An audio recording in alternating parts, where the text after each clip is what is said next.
साथियों, आज भारत देश में ऐसा क्यों हो रहा है कि जो गरीब है वो गरीब होता चला जा रहा है, जो अमीर है वो अमीर होता चला जा रहा है? उसका कारण केवल यह है, जिस पार्टी की सरकार बनती है वो केवल अपनी जाति के लोगों को आगे बढ़ाने का प्रयास करता है। जैसे ओबीसी जात को ले लीजिए, आप सभी लोग जानते हैं ओबीसी जात में एक नहीं कई जातियां आती हैं, जैसे निषाद, मल्ला, कश्यप, कुमार, शाक्त, मौर्य, कुशवा, पाल, तेली, यादव, नाई, ठटेरा, धोबी, लोधी, बड़ई, सक्सेना, दर्जी, सैनी, लोहार, कायस्थ, सुनार, तमाम जातियां आती हैं जो ओबीसी में आती हैं। जब भी उत्तर प्रदेश में पुलिस की भर्ती निकलती है तो ओबीसी के लिए एक आरक्षण रहता है।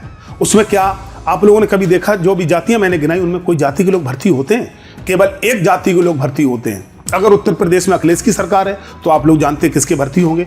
दूसरी जाति की सरकार है तो आप लोग जानते हैं कि वो अपनी जाति के लोगों को लगाने का प्रयास करते हैं। लेकिन मैं एक बात एटा के साक्यों से कहना चाहता हूं, साक्यों, तुम्हारी एटा के अंदर वो वैल्यू है, तुम चाहो तो उसकी सत्ता पलट सकते हो, तुम जिसका चाहो उसका तख्त पलट सकते हो, तुम जिसकी चाहो उसकी सरकार बना सकते हो। लेकिन अगर नौकरी की बात आ जाए तो मुझे लग रहा है कि सबसे कम नौकरी तुम्हारे पास होगी। दीपक लेके ढूंढोगे तब भी साक्य के लोग नौकरी में नहीं मिलते, सरकारी नौकरी में। ऐसा है क्यों? उसका कारण केवल एक ये है कि ये जितने नेता लोग आते हैं ये केवल आपको इस्तेमाल करके चले जाते हैं, ये आपको बेच के चले जाते हैं। आपने अभी जो सांसद बनाया है, आपने इससे पहले जो विधायक बनाए हैं, आपने इससे पहले जितने सांसद बनाए हैं, कभी आपने उनसे ये पूछा कि आपने मेरी जाति के लिए क्या किया है? मैं ये चीज जानता हूं कि उत्तर प्रदेश में आज भी जितने चुनाव होते हैं वो काम पर नहीं, केवल जाति के नाम पर होते हैं। आप सारे लोग ये सोचते हो कि मेरी जाति का सांसद हो जाएगा, मेरी जाति का विधायक हो जाएगा, अगर मुझे कहीं थाने चौकी में काम पड़ेगा तो मैं एक फोन मिलाऊंगा तो वो मेरी हेल्प कर देगा, मेरी मदद कर देगा। आप लोग इसलिए वोट देते हो, आप विकास के लिए नहीं वोट देते हो। लेकिन मैं आप लोगों से एक बात कहना चाहता हूं, अगर आप कोई गलत काम नहीं करते हो तो आपको किसी से डरने की जरूरत नहीं है।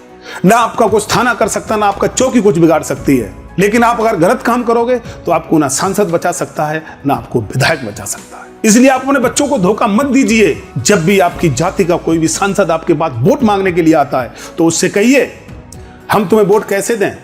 तुमने कितनी बार हमारी जाति के लिए आवाज संसद में उठाई है?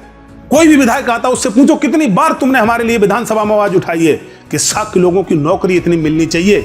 मैं आप लोगों को एक बात, एक उदाहरण से समझाना चाहता हूं। मान लीजिए उत्तर प्रदेश में आज 2000 लोगों की पुलिस की भर्ती निकली हुई है। उसमें आप जानते हो केवल एक जाति के लोग भर्ती होते हैं। जिसकी सत्ता होती है उसी के लोग ज्यादातर भर्ती होते हैं, लेकिन साक्य के लोग नाम मात्र के लिए भर्ती होते हैं। ऐसा है क्यों? उन्होंने तुम्हारा विधायक तो बना लिया, तुम्हारी जाति का सांसद तो बना लिया, लेकिन उन्हें पता है ये सांसद ऐसा कठपुतला है, ये विधायक ऐसा कठपुतला है, ये मेरे सामने बोल नहीं सकता। अगर ये बोलेगा तो इसकी अगली बार हम टिकट काट देंगे। समझ गए आप?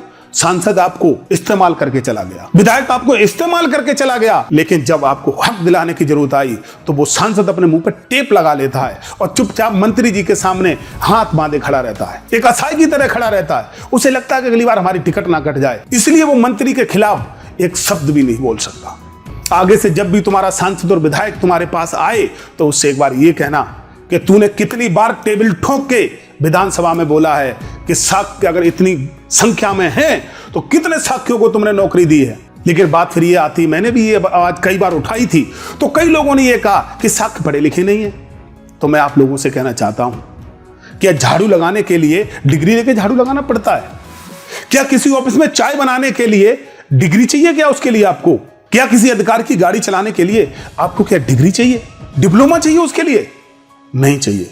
मैं मानता हूं आपको अगर अधिकारी नहीं बना सकता तो आपको चपरासी तो बना सकता है। अगर उत्तर प्रदेश में 2000 लोगों की भर्ती निकली है तो उसमें जितनी भी जातियां आती हैं, अगर यादवों की आपके जिला में जनसंख्या है 50,000, तुम्हारी जनसंख्या है 20,000, तो जितनी उन्हें 50,000 के हिसाब से उसका आकलन करके निकालनी चाहिए कि 50,000 के हिसाब से अगर इनकी 50,000 जनसंख्या तो 1,000 नौकरी मिलनी चाहिए, और साक्य अगर इतने हैं तो उन्हें कम से कम 100, 200 से 500 नौकरियां मिलनी चाहिए। लेकिन ऐसा नहीं होता। केवल सारे ओबीसी को अगर ओबीसी के लिए नौकरी निकली है तो वो केवल एक जाति को दे दी जाती है, जबकि ओबीसी में इतनी जातियां आती हैं। जैसा मैंने आपको भी बताया था, निषाद, मल्ला, कश्यप, कुमार, शाक्य, मौर्य, कुशवा, पाल, तेली, यादव, नाई, ठटेरा, धोबी, लोधी, बड़ई, सक्सेना, दर्जी, सैनी, लोहार, कायस्थ, सुनार, ये सारे ओबीसी में आते हैं। लेकिन जब हक दिलाने की बात आएगी तो केवल एक जाति के लोग हक आपका लेके चले जाते हैं। जितनी जिसकी संख्या है, जिसकी भागीदारी है, उसकी उतनी हिस्सेदारी होनी बहुत जरूरी है, तब देश आगे बढ़ता है। लेकिन आप सारे के सारे लोग पता नहीं कैसी भेड़ चाल में चलते चले जा रहे हो, और आप सोच लेना कि जब आप किसी भी विधायक या सांसद को एक बार चुन देते हैं तो आप समझ लेना आप अपनी एक पीढ़ी को गंवा देते हैं। मान लीजिए आपका बेटा 18 साल का हो गया है, दोबारा चुनाव 5 साल बाद जब आएगा, जब तक वो ओवर एज हो जाएगा, नौकरी लायक नहीं बचेगा।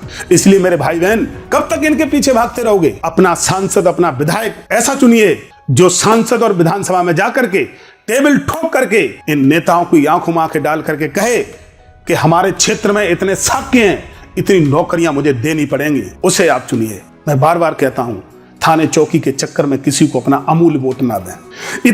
आपने कभी अपने वोट का आकलन किया? आपके अंगूठे में इतनी बड़ी ताकत है। एक जिस विधायक के पास एक साइकिल भी नहीं होती है, वो चुनाव जीतने के बाद जानते हो प्लेन में उड़ने लगता है। जिस सांसद के पास चुनाव से पहले क्या हाल होते हैं उसके, आप जब सांसद बना देते हो तो कहां से कहां पहुंच जाता है। और लेकिन आप वहीं की वहीं रह जाते हो, जहां पर पहले थे वहीं पर आप रहोगे, वहीं पर आपके बच्चे रहेंगे। इसलिए मेरे भाई बहन, मैं आप लोगों से बार बार कहना चाहता हूं, आप किसी पार्टी को नहीं, आप ऐसे हमदर्द को चुनिए जो आपकी आवाज उठा सके, आपको आपका हक दिला सके। आप 5 किलो अनाज के चक्कर में कहां पड़े हुए हो? कब तक 5 किलो अनाज के लिए कटोरा लेके इनके पीछे भागते रहोगे? कुछ नहीं चाहिए, 5 किलो अपना ले जा, मुझे मेरा हक दे दे। जितनी हमारी जाति के सामने नौकरियां आती हैं, वो नौकरियां मुझे दे दो। मुझे तुम्हारा 5 किलो आटा, ये फ्री के सिलेंडर नहीं चाहिए। आप जानते हो, जिसके परिवार में एक व्यक्ति सरकारी नौकरी में लग जाता है, उसकी पीढ़ियां सुधर जाती हैं। लेकिन नौकरी के नाम पर आप ये कह के पल्ला झाड़ लेते हो कि हम तो पढ़े लिखे नहीं हैं। ये कौन से डिग्री धारक घूम रहे हैं, जिन्होंने केवल भैंस के पीछे लठ लेके घूमते रहे हैं, उन्हें आप पढ़ा लिखा समझते हो? मेरे भाई बहन, इसलिए मैं बार बार कहता हूं, सांसद और विधायक चुनने का मतलब आप अपना भविष्य चुनते हो, अपने बच्चों का भविष्य चुनते हो। और जब आप गलत चयन कर लेते हो तो आप अपना भविष्य तो खराब कर ही देते हो, आपके जो होने वाली संतानें हैं उनका भविष्य आप गर्त में डाल देते हो। इसीलिए मेरे भाई बहन, मैं बार बार कहना चाहता हूं, ये संविधान ने आपको जीने की आजादी दे रखी है, आपका कोई कुछ नहीं बिगाड़ सकता है। अभी आप लोगों ने देखा था चुनाव में, एटा सीट से जितनी पार्टियां थी सबने साक्ष्य को उतारा था। क्यों उतारा था? उन्हें पता था यहाँ साक्ष्य के अलावा किसी की दाल नहीं गलने वाली है। यहाँ अगर साक्ष्य के अलावा दूसरा कैंडिडेट उतार दिया, उसकी निश्चित हार होगी। और वही हुआ, बीजेपी ने वही गलती कर दी। अगर बीजेपी शायद ऐसा सोचती तो मुझे लगता है कि बीजेपी की सीट निकल सकती थी। लेकिन मेरे भाई बहन, आप इन पार्टियों के चक्कर में क्यों पड़े हुए हो? आप अपना निर्विरोध व्यक्ति चुनिए। आप लेकिन उस व्यक्ति को चुनिए जो टेबल ठोक करके उनसे बोले, आंखों में आंखें डाल करके बोले कि हमारा समाज इतना है और इतनी नौकरियां हमें चाहिए। मैं मानता हूं आप अफसर नहीं बन सकते, कि आप चपरासी की बनने के लायक भी नहीं हो। उससे सीधे कह दो मुझे सरकारी नौकरी इतनी है।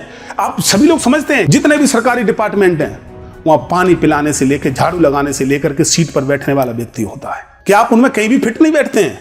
झाड़ू नहीं लगा सकते, आप अफसर नहीं बन सकते, तो फिर आप वोट किस लिए करते हो?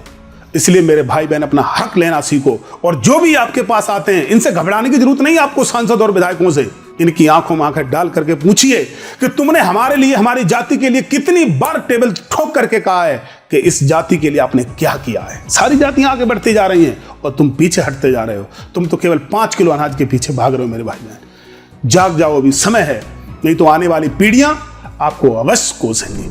अब आप भी बन सकते हैं पत्रकार। Live crime public care organisation एक ऐसी संस्था है, यह संस्था समाज में हो रहे अत्याचार, गरीब, शोषित, पीड़ित लोगों की आवाज उठाने का काम करती है। जो न्यूज चैनल पार्टियों से पैसे लेकर उनके ऐड दिखाता हो, वो कभी समाज में हो रहे अत्याचार की आवाज नहीं उठा सकता। वो केवल और केवल पार्टियों की चाटुकारिता करता है। हमारी संस्था का उद्देश्य घर घर में हो पत्रकार, तभी मिटेगा भ्रष्टाचार। आप निष्पक्ष और ईमानदार पत्रकार बनने के लिए हमारी वेबसाइट lcpc.in पर जाएं और ज्वाइन एस के बटन पर क्लिक करके हमारे साथ जुड़ें। जब हर घर में होगा पत्रकार, तभी मिटेगा भ्रष्टाचार। अब आप भी बनिए पत्रकार।